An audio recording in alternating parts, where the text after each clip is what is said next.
Σωστό για τον κύριο Κυργίδη στα 200.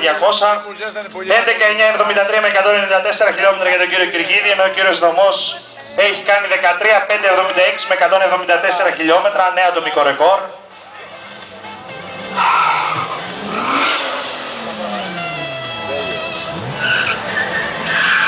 Στο διάδρομο 1 λοιπόν,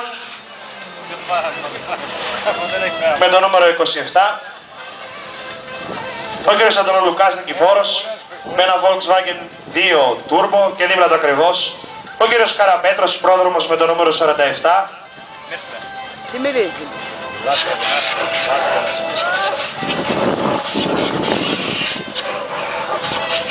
Όπα του λέει.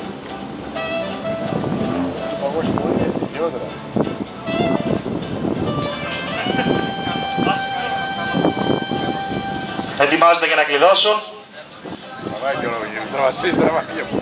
Έχει κλειδώσει ο 1. Έχει κλειδώσει και ο 2.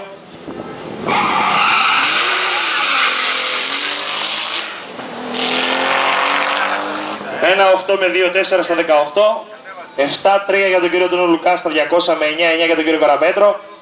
Ο κύριος Αντωνολουκάς τερματίζει με 11-1-0-3 και 208 χιλιόμετρα. Νέο ρεκόρ κατηγορίας.